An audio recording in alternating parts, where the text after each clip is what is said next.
Good morning my dear students. నిన్న మనం లాభ నష్టాల ఖాతా బ్యాంకుకి సంబంధించి ఒక ప్రాబ్లం ఇవ్వడం జరిగింది. ఈ లెక్కలో మనకి ఆదాయపు పన్ను ఏర్పాటుకు సంబంధించి 50% ఏర్పాటు చేయమని చెప్పారు.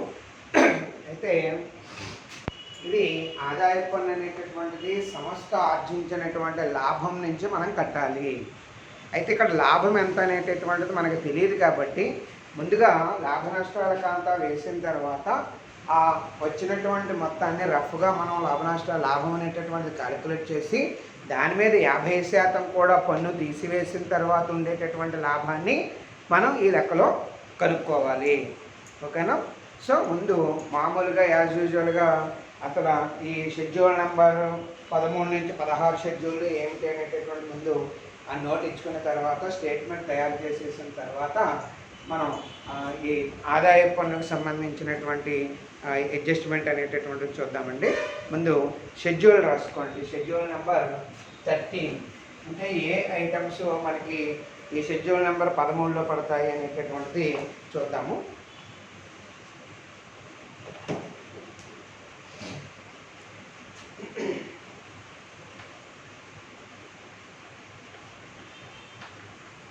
షెడ్యూల్ నెంబర్ 13 ఇంట్రెస్ట్ ఎర్నడ్ ఆర్జించిన వడ్డీ.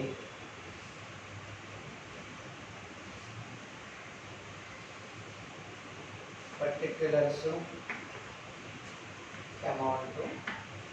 ఇక్కడ మనం లెక్కలో చూసినట్లయితే చూడండి, ఇంట్రెస్ట్ ఎర్నడ్కి సంబంధించి మనకి interest on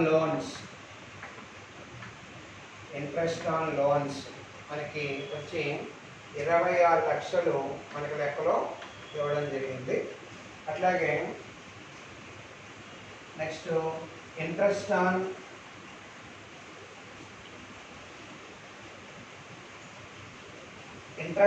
cash credits.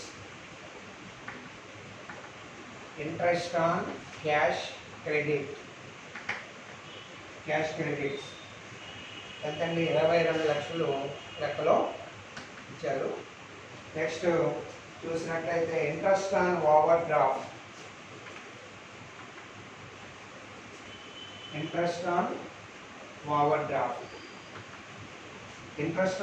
Draft వచ్చి మనకి 15 లక్షలు ఇవ్వడం జరిగింది. అట్లాగే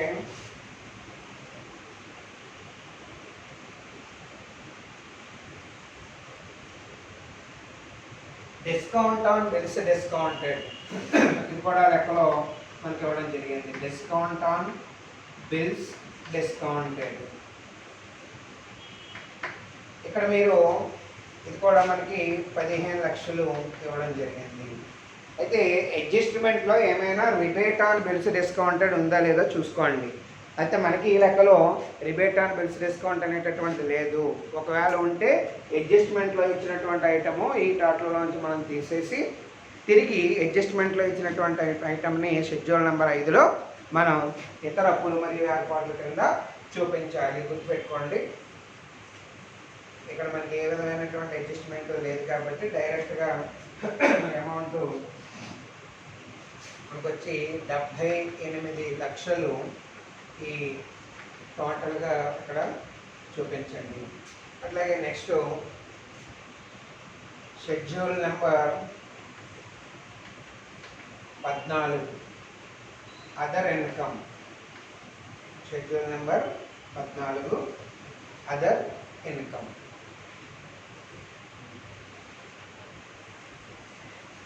ఈ అదర్ ఇన్కంలో భాగంగా మనకి బ్యాంకుకు వచ్చేటటువంటి ఇతర ఆదాయాల్ని మనం ఇక్కడ వేసుకోవాలని చెప్పుకున్నాము.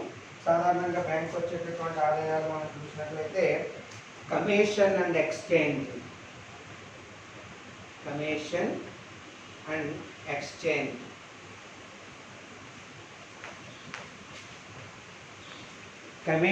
ఎక్స్చేంజ్ అమౌంట్ వచ్చి మనకి 80,000 రూపాయలు లెక్కలో ఇవ్వడం జరిగింది. అలాగే profit on sale of investments sale of investments. పెట్టుబడుల అమ్మకంపై లాభం, అది కూడా మనకి లెక్కలో ఇవ్వడం జరిగింది. 6 లక్షల రూపాయలు మనకి లెక్కలో ఇచ్చినారు. అలాగే ఇన్కమ్ ఆన్ ఇన్వెస్ట్మెంట్స్, పెట్టుబడులపై ఆదాయం. ఇన్కమ్ ఆన్ ఇన్వెస్ట్మెంట్స్, పెట్టుబడులపై ఆదాయం. సో ఎంత ఇచ్చారండి మనకి? 2 లక్షల రూపాయలు లెక్కలో ఇవ్వడం జరిగింది. సో టోటల్ వచ్చి మనకి 8,80,000 రూపాయలు ఇక్కడ ఈ షెడ్యూల్ నెంబర్ 14 కింద మనం చూపించాలి. అలాగే షెడ్యూల్ నెంబర్ 15, షెడ్యూల్ నెంబర్ 15లో interest paid.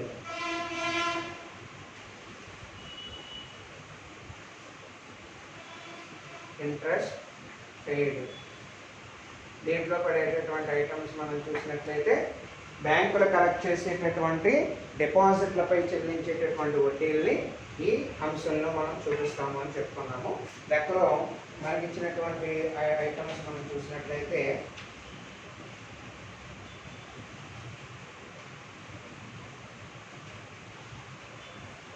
Interest on term deposits,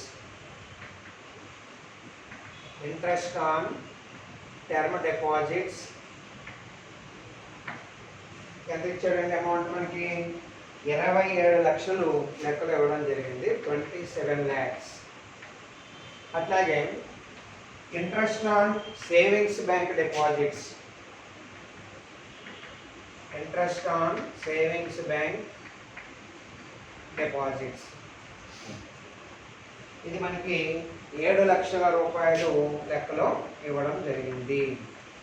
టోటల్గా 34 lakhs అనేది ఇక్కడ ఇంకా ఏ ఇతరమైనటువంటి ఐటమ్స్ ఇతర డిపాజిట్లు అని లెక్కలో చెప్పలేదండి. టోటల్ నెక్స్ట్ షెడ్యూల్ నెంబర్ 16కి మనం చూసినట్లయితే ఇందులో నిర్వహణ సంబంధమైనటువంటి ఖర్చుల్ని మనం చూపించాలి. నిర్వహణ సంబంధమైనటువంటి ఖర్చులు ఆపరేటింగ్ అంటే any administrative or operating expenses మనం ఈ హెడ్లో మనం తీసుకోవాలి. సాధారణంగా ఏ రకాల ఐటమ్స్ మనకు లెక్కలో ఇచ్చాడో చూద్దామండి.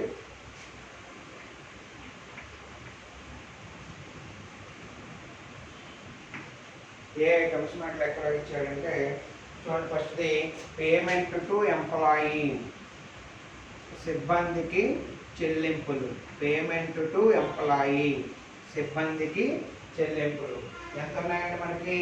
8 లక్షల రూపాయలు ఇవ్వడం జరిగింది. 8 లక్షలు ఇవ్వడం జరిగింది. తర్వాత డైరెక్టర్స్ ఫీజు, డైరెక్టర్ల రుసుము ఎంత ఇచ్చాడు మనకి? 50,000 రూపాయలు లెక్కలో ఇవ్వడం జరిగింది. అలాగే పోస్టేజ్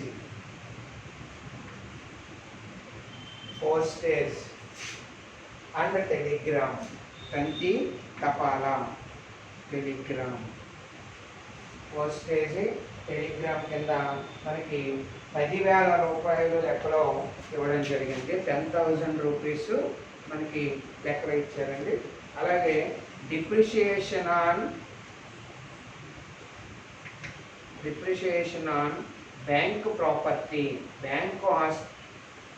బ్యాంకుల ఆస్తిపై తరుగుదల ప్రాపర్టీ మనకి ఇదొక 80,000 రూపాయలు మనకు ఇవ్వడం జరిగింది.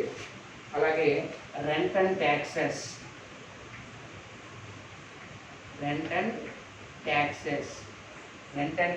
వచ్చి మనకి 1,60,000 రూపాయలు లెక్కలో ఇవ్వడం జరిగింది. అలాగే ఆడిటర్ ఫీజు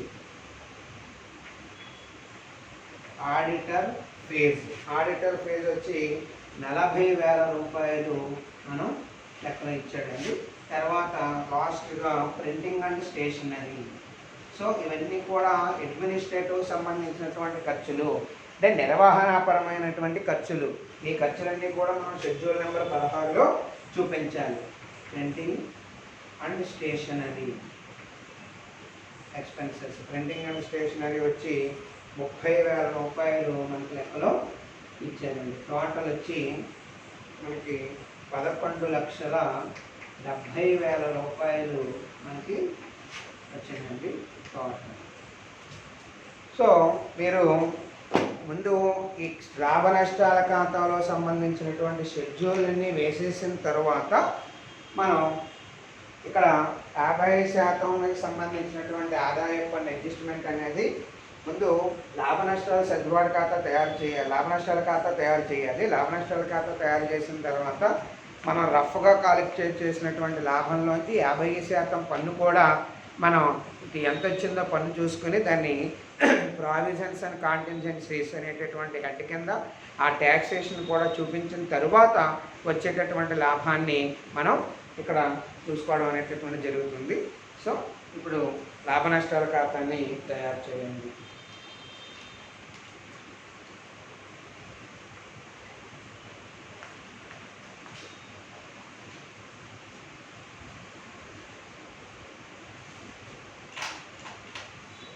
లాభ నష్టాల ఖాతా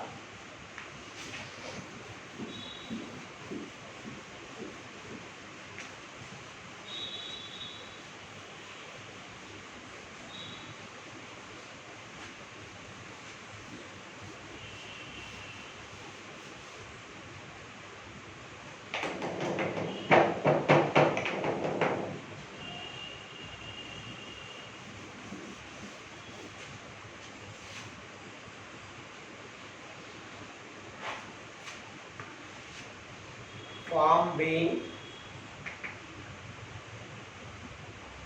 third schedule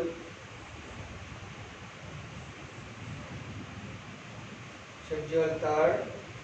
ఈ బ్యాంక్ పేరు వచ్చి మనకి ఈ బ్యాంకు పేరు వచ్చి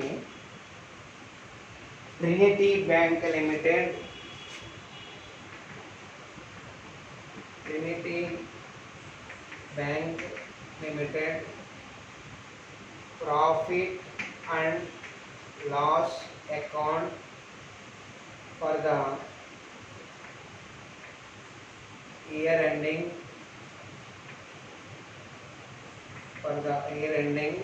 అంటే చూడండి డేట్ మనకి 31st March 2002. It is the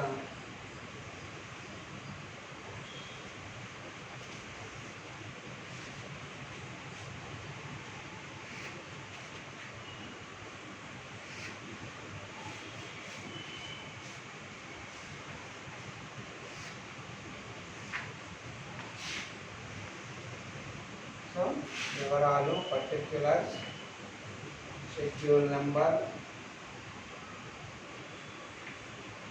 ఇక్కడ అమౌంట్ రూపీస్.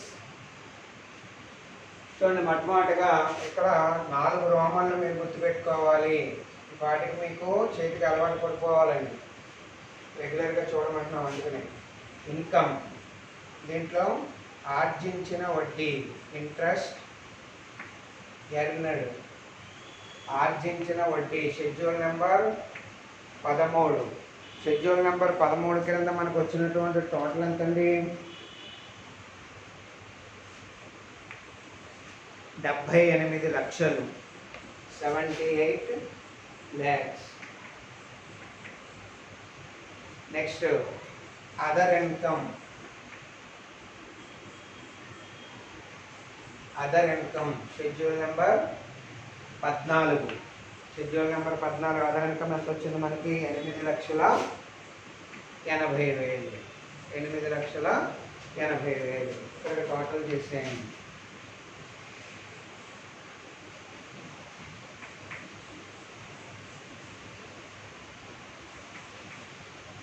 $86,80,000 దేన్ని ఎదుర్కొంటే total. Next schedule number roman number 2 వచ్చి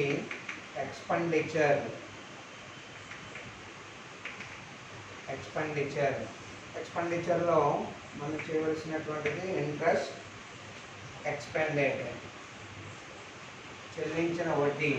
షెడ్యూల్ నెంబర్ 15 ఎంత వచ్చిందండి? టోటల్ వచ్చి 34 లక్షలు. 34 laక్స్.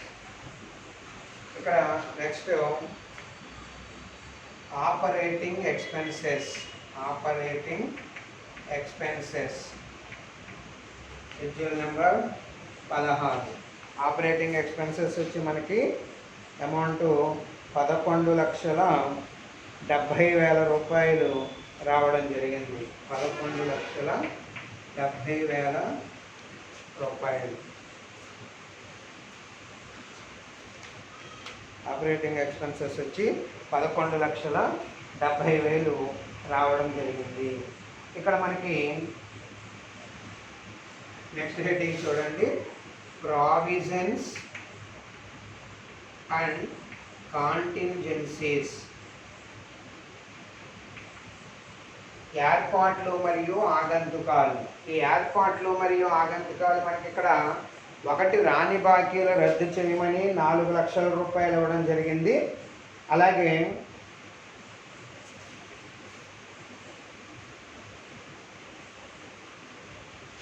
ఇక్కడ మీకు రఫ్గా చూపిస్తున్నానండి బ్రాకెట్లో. ఇది ఎట్లా వచ్చింది అనేది నేను అక్కడ ఎలా వచ్చిందో మీకు చూపిస్తాను. ఎందుకంటే ఆదాయ పన్ను ఏర్పాటు కూడా ఇక్కడ మనం ఏర్పాట్లు మరియు ఆగంతుకాల్లో చూపించాలి కాబట్టి, అయితే ఆదాయ పన్నుకు సంబంధించినటువంటి అమౌంట్ ఇవ్వలేదు కాబట్టి దాన్ని మనం ప్రస్తుత సంవత్సరం ఆర్జించిన లాభం నుంచి కట్టేటటువంటి అమౌంట్గా మనం తీసుకుంటాం కాబట్టి దానికి సంబంధించినటువంటి అమౌంట్ ఎంత అనేటటువంటిది మనం రఫ్గా కాలిక్యులేట్ చేసి చూపిస్తానండి ఎలా వచ్చింది అనేది. ఇక్కడ మీకు బ్రాకెట్లో చూపిస్తున్నాను. బ్యాడ్ డెట్స్ వచ్చి మనకి వాడు ఇచ్చినటువంటి అమౌంట్ 4 లక్షలు. అలాగే ఆదాయ పన్నుకు సంబంధించి వచ్చినటువంటి మొత్తము 18,55,000. ఈ 18,55,000 ఎలా వచ్చింది అనేది మీకు చూపిస్తానండి. రఫ్గా చేద్దాం. ఈ హెడ్ కింద మనకి వచ్చినటువంటి మొత్తము 22,55,000 రూపాయలు. టోటల్ చేసేయండి. 68,25,000. సో ఈ 18,55,000 రూపాయల మొత్తము మనకి ఎలా వచ్చింది అని మనం ఇక్కడ ఆలోచించినట్లయితే, ఈ పేపర్లో మనకి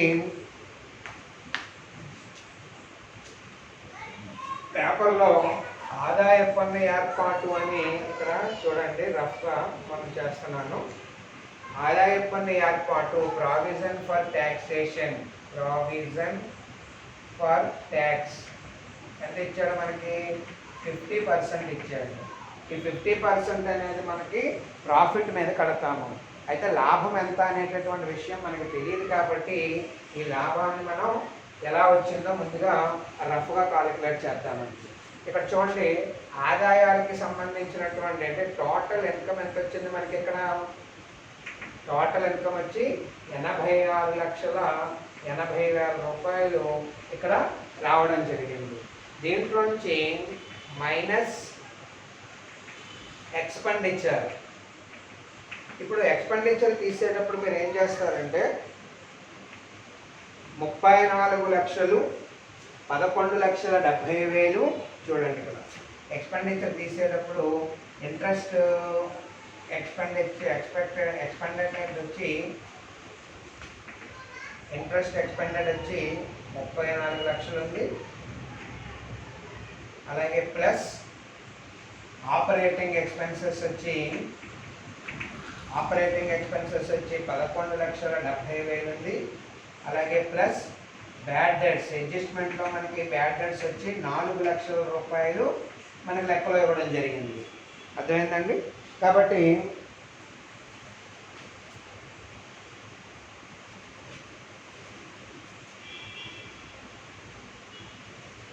వీటిని ఎంత వచ్చిందో చూడండి. ఇక్కడ మనకి రఫ్గా 34 లక్షలు, 11 లక్షలు, 4 లక్షలు.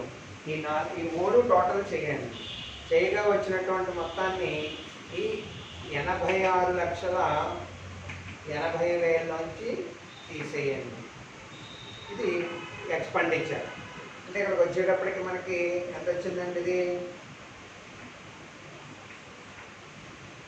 4 4 8 1 9 3 1 4 49,70,000 రూపాయలు ఇక్కడ రావడం జరిగింది. ఇందులో మనం తీసుకున్నది ఏంటంటే ఇంట్రెస్ట్ ఎక్స్పెండిచరు, అలాగే ఆపరేటింగ్ ఎక్స్పెన్సెస్ అంటే 34 లక్షలు, 11,70,000. లేకపోయినా మీరు ఇలా తీసుకున్నా ఓకే, లేకపోతే ఈ రెండు కలుపుకుని దాంట్లోంచి 4 లక్షలు తీసేసుకున్నా ఓకే అండి. దాన్ని కలుపుకుని దీంట్లో తీసేసిన ఓకే, ఎట్లాగైనా చేయొచ్చు దీన్ని. కాబట్టి ముందు ఈ ఎక్స్పెండిచర్కి సంబంధించినటువంటి ఐటమ్స్ మీరు తీసేయండి. లేదు వేరే ప్రాసెస్లో చేయాలి అనుకుంటే 86,80,000లోంచి ముందు ఈ షెడ్యూల్కి సంబంధించిన ఈ రెండు తీసేయండి, ఈ రెండు కలిపి తీసేయండి. ఆ వచ్చిన దాంట్లోంచి ఆదాయం బ్యాడ్ డెట్స్ 4 లక్షలు తీసేసినా సరిపోతుందండి. ఏదైనా మనం మొత్తం మీద ఆదాయం నుంచి తగ్గించాలి కాబట్టి మనం ఈ మూడింటిని ఇక్కడ కలుపుకుంటున్నామండి. 3 7 4 4 8 1 9 3 1 4 తీసేస్తే మనకి వచ్చినటువంటి అమౌంట్ వచ్చి 0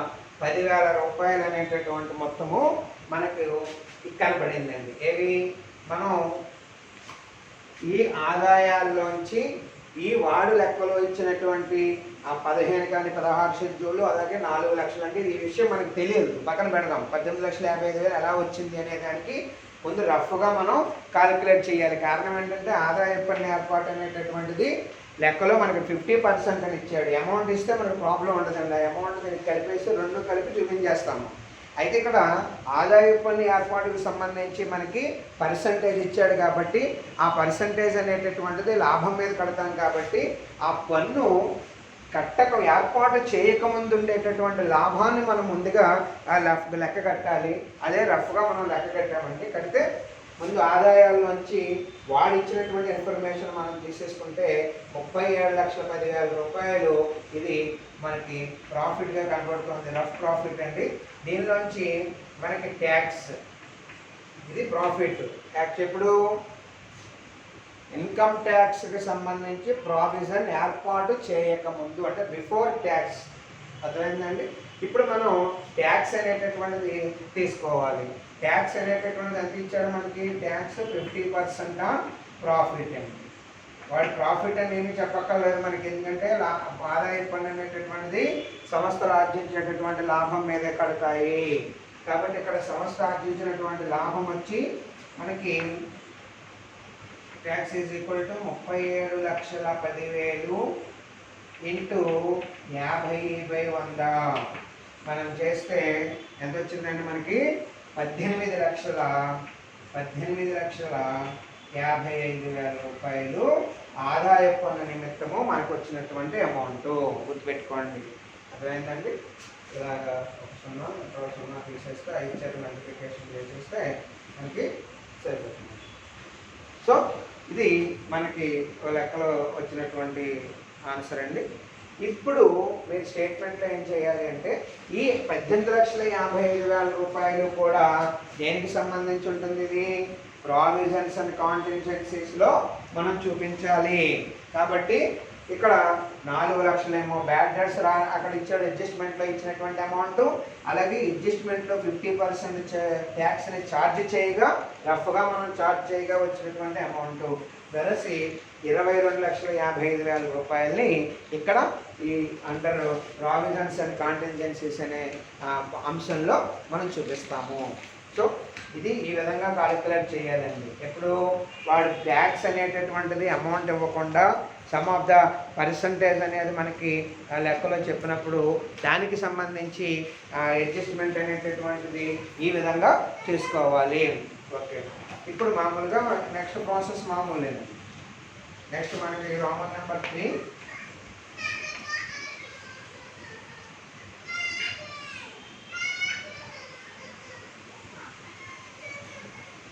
Roman number 3 profit.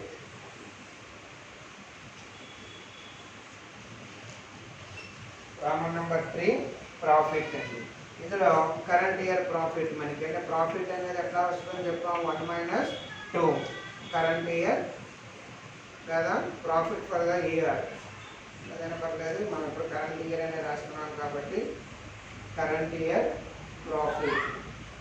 Current year profit ఎట్లాగా 86,80,000లోంచి 68,25,000 తీసేయండి.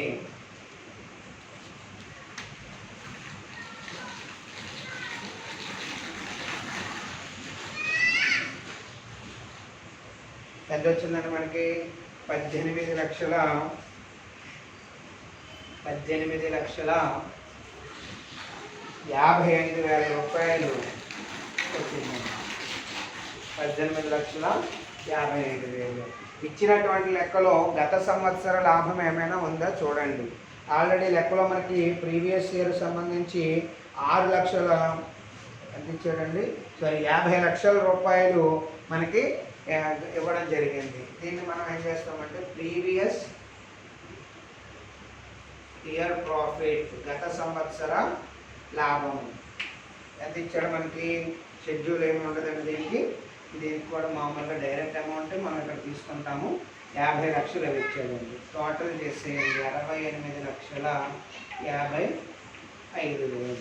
దీని ఎదురకుండా టోటల్ ఉంది. నెక్స్ట్ దీంట్లో వేయవలసినటువంటి నెక్స్ట్ ప్రాసెస్ ఏంటి అంటే షెడ్యూల్ నెంబర్ అన్నీ కూడా అయిపోయాయండి. రోమన్ మొత్తం మనకి లాభ నష్టాల ఖాతా తయారు చేయడానికి 4 రోమన్లు గుర్తుపెట్టుకోవాలనుకున్నాం. ఇక్కడ 3 రోమన్లు మాత్రమే వేసామండి. ఇక 4వ రోమన్ వచ్చి ఈ లాభానికి సంబంధించి ఆ వినియోగాలు అనేటటువంటిది ఎలా జరిగిందో మనం చూపించాలి. రోమన్ నెంబర్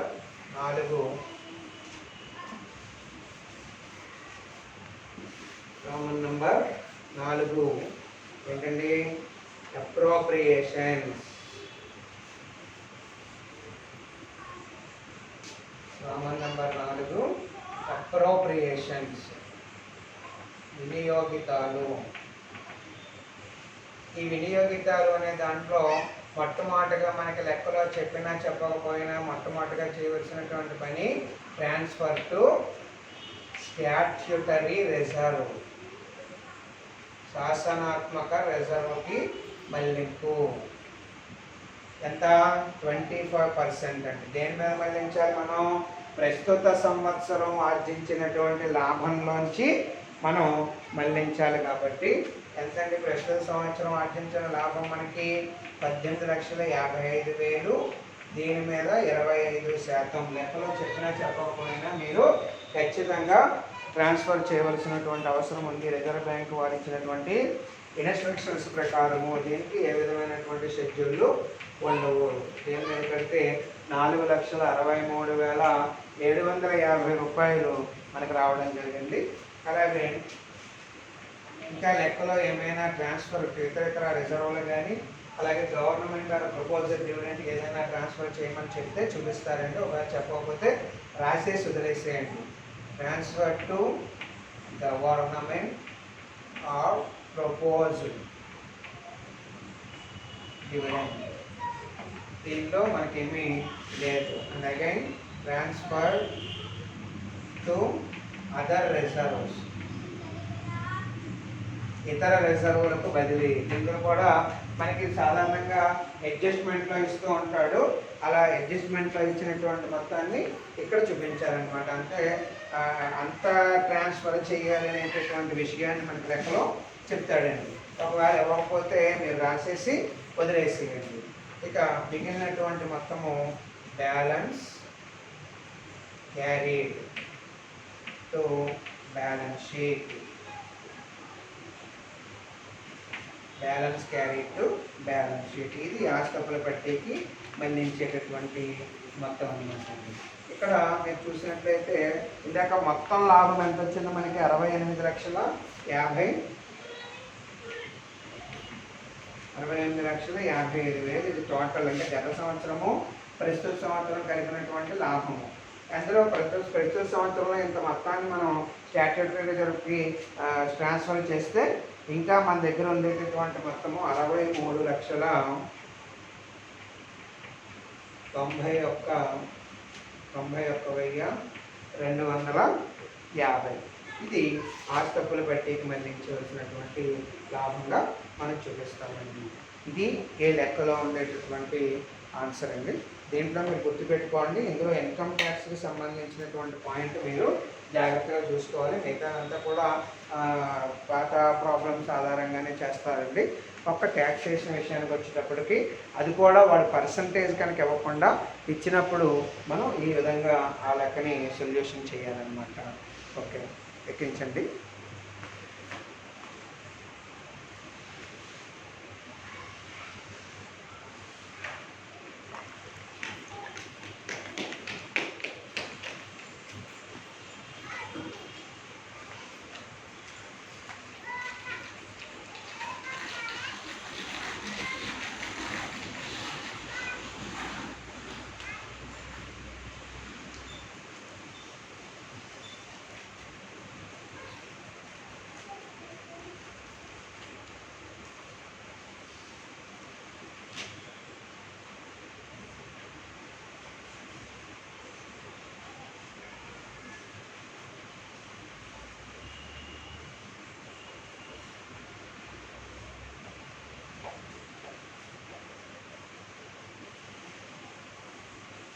నెక్స్ట్ ఆ ప్రాబ్లం రాసుకోండి. From the following particulars of Lakshmi Vilas bank limited, ఇది కూడా చాలా important problem. Lakshmi Vilas bank limited prepare profit and loss account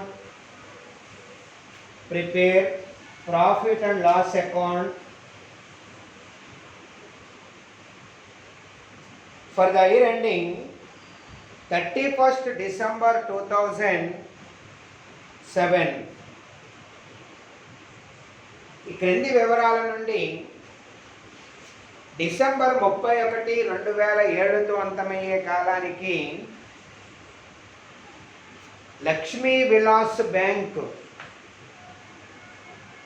limited వారి లాభ నష్టాల ఖాతాను తయారు చేయండి. రాసుకోండి. ఇంట్రెస్ట్ ఆన్ ఫిక్స్డ్ డిపాజిట్లపై వడ్డీ 4,30,000. ఇంట్రెస్ట్ ఆన్ లోన్స్, రుణాల మీద వడ్డీ 6,50,000. ఇంట్రెస్ట్ ఆన్ బిల్స్ డిస్కౌంట్ చేసిన బిల్లుల మీద డిస్కౌంట్ 4,15,000. ఇంట్రెస్ట్ ఆన్ ఓవర్డ్రాఫ్ట్లపై వడ్డీ 2,10,000. ఇంట్రెస్ట్ ఆన్ క్యాష్ క్రెడిట్లపై వడ్డీ 4,10,000. ఇంట్రెస్ట్ ఆన్ సేవింగ్స్ బ్యాంక్ డిపాజిట్లపై వడ్డీ 1,25,000.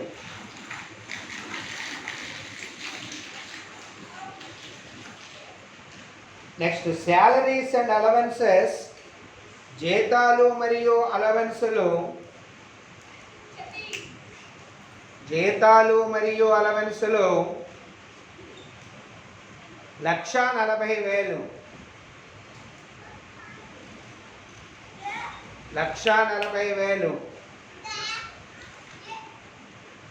నెక్స్ట్ అద్దె పన్నులు, rent taxes, lighting and insurance, అద్దె పన్నులు, వెలుతురు మరియు బీమా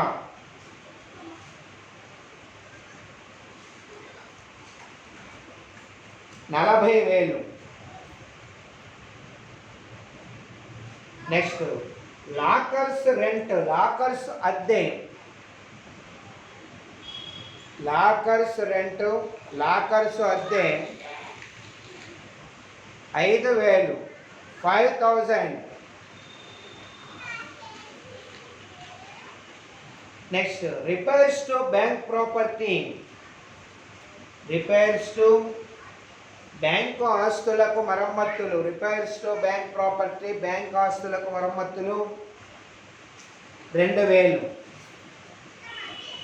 commission, exchange and brokerage, commission, exchange and brokerage 24,000, 24,000.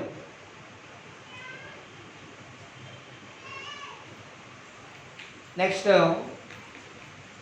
డైరెక్టర్ల ఫీజ్ అలవెన్సులు, డైరెక్టర్ల ఫీజ్ అండ్ అలవెన్సెస్ 25,000. నెక్స్ట్ బదిలీ fee, transfer fees 2,000. Next contribution to provident fund, contributions to provident fund, provident ఫండ్కు చందా, బ్యాంకు వారి చందా 12,000 రూపాయలు. Next local committee members fees and allowances, స్థానిక కమిటీ ఫీజు అలవెన్సులు 10,000 రూపాయలు.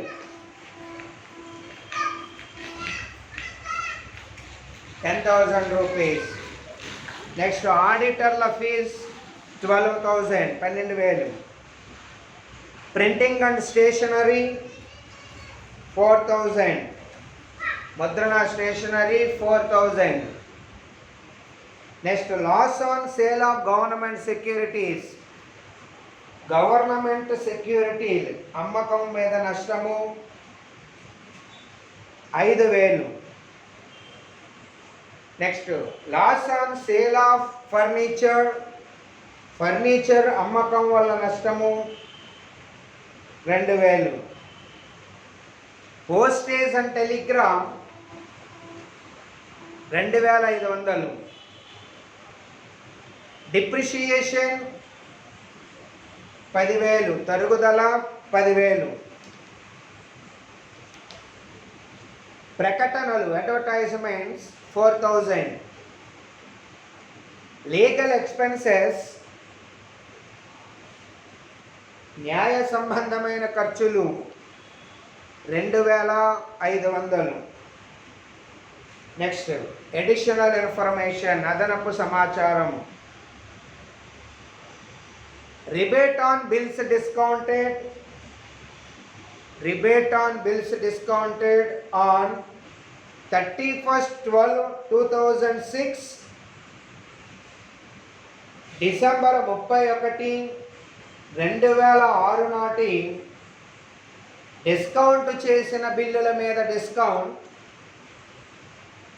లేదా రిబేటు, డిస్కౌంట్ చేసిన బిల్లులపై రిబేటు 19,000 రూపాయలు. Next second adjustment, rebate on bills discounted, rebate on bills discounted on 31/12/2007, 31 December 2007 నాటి డిస్కౌంట్ చేసిన బిల్లుల మీద రిబేటు 26,000 రూపాయలు, 26,000 rupees. Next third adjustment, bad debts to be written off ₹40,000. రద్దు చేయవలసిన రాని బాకీలు 40,000 రూపాయలు.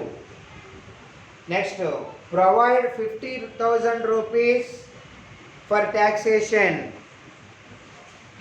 పన్నుకై 50,000 రూపాయలు ఏర్పాటు చేయండి. సో ఇది వాడు ఇచ్చినటువంటి లెక్క, చాలాసార్లు ప్రీవియస్ పేపర్లో అడిగారు ఇది. ఇంకా దీనికి సంబంధించినటువంటి ఆన్సర్ రేపు క్లాస్లో చూద్దామండి. అలాగే తర్వాత ఆస్తి అప్పుల పట్టీకి సంబంధించి రేపు ఒక లెక్క ఎంచుకుందామండి. సో ఇంటి దగ్గర చేస్తూ ఉండండి. Okay, thank you.